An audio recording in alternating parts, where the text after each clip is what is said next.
Imagine you've just been made the CEO of a critically important company. Congratulations!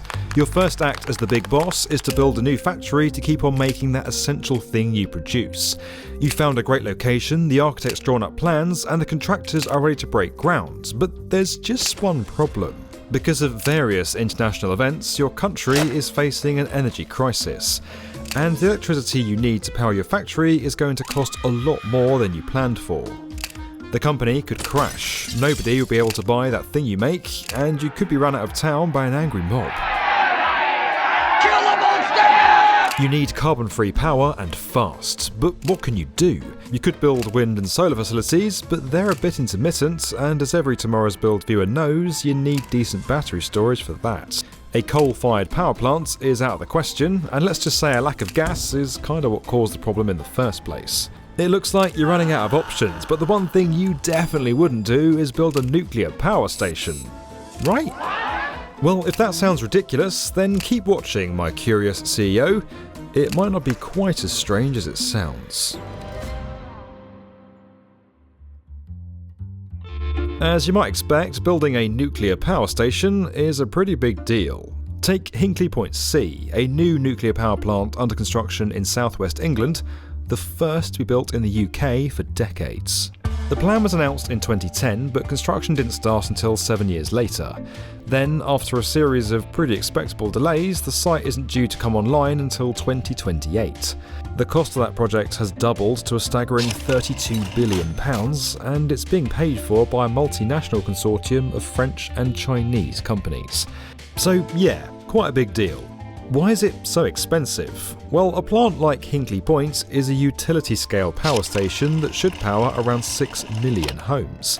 That means it's big, which means it needs a huge plot of land and a huge construction project to build it.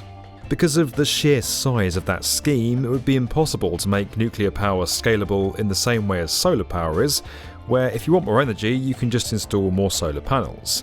But what if the nuclear power station didn't need to power millions of homes, and instead just needed to power your factory?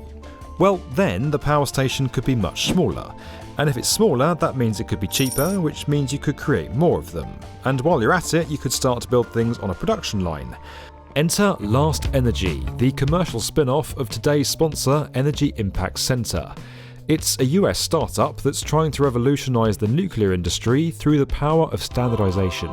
For the last 20 years, the oil and gas has pioneered modularization, standardization. The nuclear industry never adopted this technology, and so that's the core innovation of Last Energy, is bringing the Lego-like kit of modules to the nuclear industry in order to address the true challenges the industry has always faced, which is time and cost to deploy. Now, before we get too far into it, it's time for a quick science lesson. Basically, there are two main ways to get nuclear power: fusion and fission. Fusion works by collecting the energy released when you fuse two atoms together. It's the same process that powers the sun and the stars, but here on Earth we haven't yet figured out how to replicate it for the masses. That's what research projects like ITER are trying to do. Fission, on the other hand, works by splitting two atoms apart. We've been using this process for decades, and it makes up around 10% of global energy production today. That's what we're talking about scaling up. Here's how it works. Last Energy has one standard design which everything is built to. It starts with a standard 20 megawatt pressurized water reactor.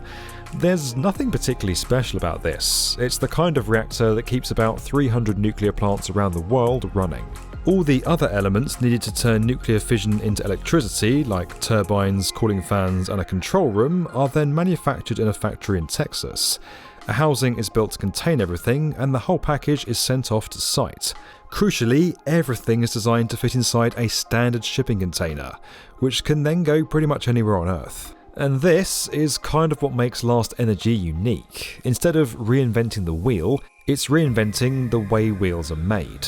We're probably the only next-gen nuclear company that uses only off-the-shelf technology, and that includes the reactor core. We've repackaged the whole thing, just like you would with a smartphone, where they also use off-the-shelf chips and screens and batteries in order to come up with a product, and that's essentially what we're doing. We've productized nuclear rather than taking on a science project. Once the kit of parts reaches its destination, very little construction work is needed. A trench is dug for the foundations, and then the whole station is laid out on prefabricated steel trusses. This might be more expensive than using a traditional concrete structure, but the goal is to make it quick and easy to deploy, in just 3 months to be precise. Concrete is a structural material that's cheaper on structural loading basis than steel might be, but it requires on-site specialty labor, which can slow down the construction process. And our calculus showed that the risk of construction overrun by having more on-site activities didn't justify the cost saving by using a cheaper structural material. So we have a fully steel structural power plant that we're able to entirely build in a factory setting, and then only have to do the final bolting in order to be able to assemble it on site. Their plants may be small, with each one providing enough energy to heat and power a factory or a data center, but if more power is needed, more plants can be easily built right next to each other. Once up and running, the power can go straight to the customer or be routed through a national energy grid. Each power plant has a lifespan of about 40 years. Every 6 years, a new reactor module with fresh fuel is installed to keep the whole thing running. A little bit like adding a new battery when the old one runs down. But just how safe is it? How vulnerable could a power station be to cyber attack, meltdown, or physical threat? We use a one-way diode essentially for single direction communication, and so there's no way to access the plant computers from off-site.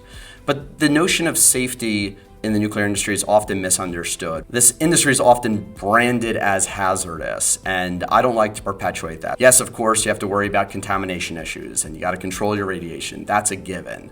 But when it comes to creating a hazard for human health, the industry is not the villain that it's often portrayed to be in the media. But who's actually going to buy this? Remember how you're the CEO of a company with an energy problem? Well, you're not the only one.